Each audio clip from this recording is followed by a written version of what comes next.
يا حبيب فإن الطريق بعيد وزادنا قليل وقوافل الصالحين قد سارت من بين أيدينا ونحن قد بقينا. عند مؤمن إيمانه يفتشال، عند سو أمنته يمزنال، مدر ليلي كالدال تفترن إنم قرآن الرقاقتو أتسموتال. أحسب الناس سوج أسبون دي አምነና ብለው ሚተው መሰላቸው ሳይፈተኑ እምነታቸው ሳይረጋገጥ እውነተኝነታቸው ሳይገለጥ ወርቁ ከቆሻሻው ሳይጸዳ ሚተው ይመስላቸዋል። ይሄ ለቀደምት ትውልድም አልነበረም። ቀደምቶችን ፈትነናል። አላህም እውነተኞችንና ውሸተኞችን እነሱ በሚያዩት መልኩ ለይቶ አሳይቷቸዋል። ምድር ላይ ለቀልድ አልመጣንም። ፈተናዎች ይኖራሉ። ፈተናዎች ደግሞ ለየቅል ናቸው። አንዳንዴ በችግር እንፈተናለን። በበሽታ፣ በኢኮኖሚ ጥረት፣ በአካል መጉደል፣ በሰው መሞት፣ በወዳጅ መለየት ፈተናዎች ይኖራሉ። ሌላ ጊዜና ልብ ማንለው ምናልባትም ዛሬ በጥልቀት እንዳስሰው የጸጋ ፈተና አላህ ሀብት ሲሰጥ ፈተና፣ ጤንነት ሲሰጥ፣ ልጆች ትዳር ሲሰምር፣ ስራ ሲሰምር ይሄ ፈተና ነው። ወነብሉኩም ቢሸሪ ወልኸይሪ ፊትነተን ወኢለይና ቱርጃዑን። በመልካምም በመጥፎም እንፈትናችኋለን አለ አላህ። ፈተና ሲባል ችግር ብቻ አይደለም፣ ጸጋም ፈተና። ጸጋ ተሰጥቶ ታመሰግናለህ ነው ትታያል። ችግር ተሰጥቶ ትታገሳለህ፣ ትመዘናለህ። ዲን ማለት እሱ ነው። ዲን በአንድ አንቀጽ ሲቀመጥ ኢነ ፊ ዛሊከ ለአያቲን ሊኩሊ ሶባሪ ሸኩር፣ ሹክርና ሶብር ነው ዲን። አለቅ ጸጋ ተሰጥቶ ሸኩር መሆን ማመስገን፣ ችግር መጥቶብህ መታገስ። ዲን በአጭር ቃል ሲገለጽ እሱ نبينا محمد عليه الصلاة والسلام كما عند البخاري من حديث أبي هريرة عندن وب تاريخ نقرنال سلسة قال لنا ملكة يستكاكل لنا الله فتناوچن سيامت أبن نقراتوچن بمن ملكو مالفن دال لبن كالالفنو ميتبكن رزقاتن تقسول لنا نقر وديهنا درو ከሳቸው መላክ ከክፍለ ዘመናት በፊት ሶስት ሰዎች ነበሩ ይላል። አንደኛው ቆዳው የተላላጠ ሰው፣ የቆዳ በሽታ ያለበት፣ አሁን የምናውቀው በሽታ በረስ የምንለው ቆዳን ወደ ነጭ የሚለውጠው የሚላላጥ በሽታ ያለበት። ሌላኛው አቅራ፣ ጸጉሩ ራሱ ጸጉር የማያበቅል አላም ደግሞ ራሱ የሚቆስል ሰው ነበር። ሶስተኛው ደግሞ አዕማ፣ ማየት የተሳነው ነበር። ከዚህ ፈተና በተጨማሪ ድህነት ደግሞ እነሱ ውስጥ ነበር። በሽተኞች ደሃዎችም ነበሩ። እሰቡት፣ በሽታና ድህነት ሲደመር ነገራቶቹን ከባድ ያደርገዋል። አላህ እነዚህም ባሮችን ሊፈትን ፈለገ። አንድን መላኢካ በሰው ልጅ አስመስሎ ላከ። አገኘው ያ ቆዳው የተላላጠበትን ግለሰብ። ኑሮህ እንዴት ነው? ኑሮውን ነገረ። ምን ነገር ቢደረግልህ ያስደስታል? እኔማ አላህ ቆዳዬን ቢያድነኝ ሰዎቹ ሊያዩኝ ተጸየፉ፣ በዚህ ላይ ድህነቴ ብሶቱን ነገር። ይሄ መላኢካም እጁን ደበስ አደረገ። ሰውነቱ ሲዳብሰው ያ የቆዳ በሽታ ሙሉ ለሙሉ ለቀቀው። የሚያምር ገጽታን ተላበሰ። ከዛም በዚህ አልበቃም፣ ፈተናው ሊከተለው። ከገንዘብ በኩል የትኛው ያስደስታል? እኔማ ግመል ነው አለ። ግመል ይወዳል፣ ግመል ማርባት በእነሱ ዘመን ደግሞ ትልቅ የሀብት መገለጫ ነው። የ10 ወር ግመል ያረገዘች ሰጣ። ቆዳው ተሽሎታል፣ አምሯል፣ ገንዘብ ደግሞ ተሰጥቷል። ከዛም ያ መላኢካ ዱዓ አረገለት፣ ባረከላሁ ፊ ማሊክ፣ ገንዘብህን አላህ ይባርክልሃል። እንግዲህ 10 ወሯ ነው፣ ልትወልድ ነው። በእነሱ ዘመን በአረቦቹም ዘመን እንኳን ግመል 10 ወር ሲደርሳት ልጅ የምትሰጥበት ወተት የምትሰጥበት ስለሆነ እንደ ትልቅ የሀብት መገለጫ ነው የምትታይ። ለዛ ነው አላህ ወኢዘል ዒሻሩ ዑጥለት ያለ የቂያም ቀንን ግዝፈት ሲናገር ያቺ የአስሩን ግመል እንኳን ያቺ የናንተ የሀብት መገለጫ የሆነችውን ዙሮ የሚያያት አይኖርም ያለበት ወኢዘል ዒሻር ዑጥለት ከግዝፈቱ አንፃር ካስፈሪነቱ አንፃር ያን ውድ ንብረት ማታዩበት ፈተና ይመጣል እያላቸው የአስር ወር ግመል ተሰጠው ዱዓ አረገለት አደ ወደ ሁለተኛው ግለሰብ አንተስ ችግር ምንድነው እኔማ ራሴ ጸጉር የለው ቁስል ነኝ ሰው ተጸየፈኝ በዚህ ላይ ድህነት ያለ ፈመሰሐ ይላሉ ነብዩ አለይሂ ሰላቱ ሰላም ራሱንም ደበስ አደረገው ይሄ መላእክታ አላህ የሚያምር ጸጉር ሰጠው ቁስሉን አዳነለት ዱዓ ቢያረግለት መላእክታ ያድነዋል ለምን በእጁ ነካው አላህ Subhanahu Wa Ta'ala ሊያስተምረን የፈለገው ትንሽም ቢሆን ሰበብ አድርሱ ማለት እዚህ ሚንበር ላይ አይተናል ነብዩላህ ሙሳ ወንዙን በበትሩ ምታው ተብለዋል ወንዝ መስታወት ነው እንዴ በበትር ይሰበራል ውሃ ነው አይደል ሰበብ ማድረስ አለባችሁ እዚህ ሚንበር ላይ መሬምን አንስተናል ስትወልድ ፈሁዚ ኢለይኪ ቢጅዝዕ ነኽላ ከጎንሽ ያለውን ደረቁን የቴምር ዛፍ ገፋ ገፋ አርገው አላት አይደለም የወለደች ሴት 10 ወጣት ደረቅ የቴምርን ዛፍ ማንቀሳቀስ አይችልም ግን ሰበብ ማድረስ አለባት መላእክታውም ደበስ አደረገው ጸጉሩ የሚያምር ሆነ ቁስሉ ተሻለ ከሀብት ምን ትፈልጋለህ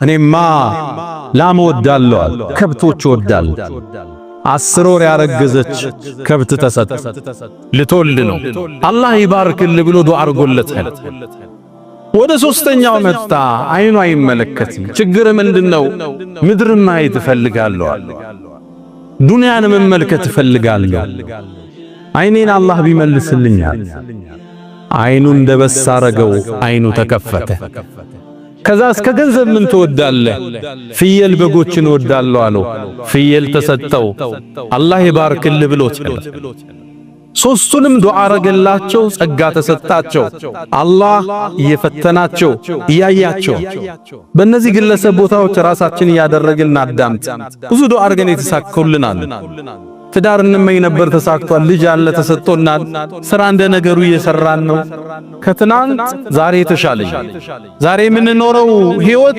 የትናንት የዱዓችን እስቲጃባ ውጤት ተሳክቷል እየኖርን ነው አነሰም በዛ ጠበበም ሰፋም እየኖርን ከዛም ዘመናት አላህ ተዋቸው ጸጋው ተነባበረ አንደኛው አለ ሸለቆን የሚሞላ ግመል አላህ ሰጠው ለሁለተኛው ሸለቆን የሚሞላ ከብቶች ሰጠው ለሶስተኛው ሸለቆን የሚሞላ ፍየሎችን ሰጠው ሸለቆ የሚሞላ ሀብት የሀገሪቱ ትላልቅ ባለጸጋዎች ትልቅ ሀብት ማማ ላይ ደረሱ አሁን ለፈተና አላህ ያን መላእክታ ደግሞ ላክ ሙከራ ሊመጣ ያ መላእክታ ወደ መጀመሪያው ሰው መጣ ቆዳው ተልጦ ወደ ዳነው ሰው ቆዳው የተላጠ መላእክታ ሆኖ መጣለት ይላሉ ነብዩ አለይሂ ሰላቱ ወሰለም ከማ عند البخاري መጣናም አንተ ሰው ሆይ አለው እኔ ችግረኛ ነኝ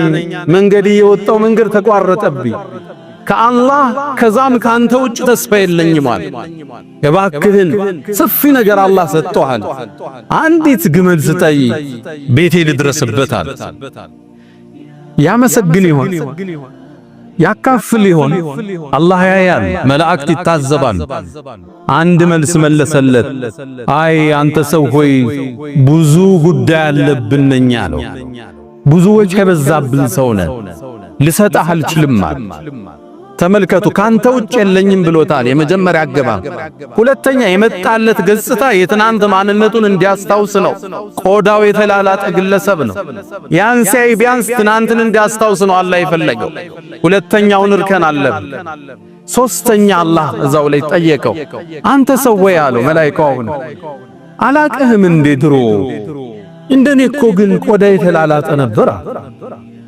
አሁንም ከባድ ፈተና ነው አላህ ገለጠለት በጭራሽ አንተ ሰው አታቀኝም እኔ ታምሜ አላቅም ማለት አረ ደሃ ነበር ከአላህ አይደለም እንዴ ሀብት የሰጠ? አንተ ሰው ምንድነው የምታወራው? አና ወሪሱሁ ካቢራን አን ካቢራን እኔ የተከበርኩ የሀብታም ቤተሰብ እኮ ነኝ። ከቅድማያቶቼ ከቅምቅማያቶቼ የመጣ ሀብት ነው የወረስኩት። ምንድነው የምታወራውን አላቀውም። አራት እርከን አለፈ። የመጀመሪያው መንገደኛ ነኝ ካንተና ከአላህ ውጭ ተስፋ የለኝም ብሎታል። ሁለተኛው ገጽታው እሱም መስሎ ነው የመጣው የትናንት ማንነቱን። ሶስተኛው ካመ ነበር እንዴ ብሎ አስታውሶታል። አራተኛ ሀብት ነበረ ብሎታል። ደሃ ነበርክ ብሎታል። አራቱም ፈተና ሲወድቅ መላኢካው አንድ ዱዓ አረገ። እንደምትለው ውሸትክን ከሆንክ አለው ወደ ድሮ ማንነት አላህ ይመልሰው ብሎ ጥሎታል። ተመለሰ ወይ? ዑለማዎቹ ምን ይላሉ? አዎን ዱዓ አድርጓልና ይላል። ወደ ሁለተኛ ወደ ተመሳሳይ ጥያቄ ያቀረበለት አንተ ሰው ሆይ አለው። ወደሱም የመጣለት ጸጉሩ የሌለው ራሱ የቆሰለው ነው መጣለት። የሱም የድሮ ማንነት እንዲያስታውስ ጠየቀው። አንተ ሰው ሆይ እኔ መንገደኛ ነኝ፣ ቤተሰቦቼ መድረስ አልቻልኩም፣ ችግረኛ ነኝ፣ እንደምታዩ ሰው የሚጸየፈኝ በሽተኛ ነኝ፣ ከአላህ ከዛም ካንተ ውጭ ተስፋ የለኝም። እባክህን አንዲት ከብት ስጠኝ አገሬ ልድረስበታል። አንተ ሰው ሆይ አለው። ተመሳሳይ መልስ። እኛ ብዙ ኃላፊነት አለብን፣ ብዙ ወጪ አለብናል፣ ብዙ መስኡልያ አለብናል፣ ልሰጣህ አልችልም አለ። አንተ ሰው ሆይ ድሮ በሽተኛ አልነበርክም አለው። ምታወራውን አላቅም አለው። ድሃስ ኑሮ ሀብታም አልሰጠህም አለው። ሀብት አልሰጠህም ወይ አላህ አለው። በጭራሽ ምታወራውን አላቅም። እንደምትለው ከሆነ አላህ ወደ ድሮ ማንነት ይመልስ ብሎ ጥሎታል። ተመልሷል። አዎን የመላእክቱ ዱዓ ስለማይመለስ ቅድም አላህ ይባርክልህ አለው። ሸለቆ ሞላ ሀብታቸው። አሁን አላህ ያጥፈው ሲለው ይጠፋል። ግልጽ ነው። ወደ ሶስተኛው መጣ። አይኑ አዕማ ኑሮ አላህ ስለከፈተው አሁንም አይና አዕማ ሆኖ መጣለት። አንተ ሰው ወይ ወደ ቤተሰብ የመድረሻ የለኝም፣ ችግር ውስጥ ነኝ፣ ደግፈኛ። ያ ሰው ምን አለ? አይና አዕማ ሆኖ አላህ ያዳነው። አንተ ሰው ሆይ አንተ አይን የለህም፣ እኔም እንዳንተ ድሮ ነበር፣ አላህ አይኔን ከፈተልኝ፣ ምትፈልገውን ያህል ውሰዳል።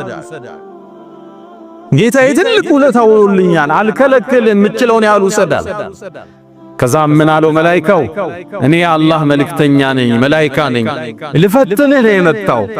ካንተ አላህ ወዷል፣ በጓደኞች ላይ ግን አላህ ተቆጥቷል። ዱዓ አርጎለታል። ዱንያ በሽታ ብቻ አይደለም ፈተና፣ ችግርም ብቻ አይደለም ፈተና፣ ጸጋ፣ ምቾት፣ ድሎት ማናስታውሰው ምድራዊ ፈተናው አንዱ ምቾት ነው። ምቾትን በትክክል ከሚጠቀሙት አላህ ያድርገን። ጸጋዎችን ከሚያመሰግኑት አላህ ያድርገን። የተሰጠንን ከማንጠቅበት አመስጋኞች አላህ ያድርገን። አላ ወፈዐሉል ኸይራት ወስተግፊሩ ረበኩም ፈጡባ ሊልሙስተግፊሪን። الحمد لله على إحسانه والشكر له على تفضله وامتنانه ولا إله إلا الله تعظيما لشانه وصلى الله وسلم وبارك على رسوله وإخوانه أما بعد ወንድሞቼ ቁጥባውን ጠራ አድርገን አንድ ሶስት ነጥቦችን እናውሳና እንቋጨው። የመጀመሪያው መፍሁሙል አልበላ የአላህ ሙከራ ፈተና ብትላ ምንለው አንዳንዴ በችግር እሱ እናውቀዋለን። ስትታመም መታገዝ፣ ስራ እስክታገኝ መታገዝ፣ ትዳር እስክትይዝ መታገዝ፣ ይሄ ፈተና ግልጽ ነው። የጸጋ ፈተና ነው። የሀብት፣ የጤንነት፣ የውበት፣ የሰው ዘንድ ያለ ተቀባይነት ልትሸመግልበት ነው የተሰጠ።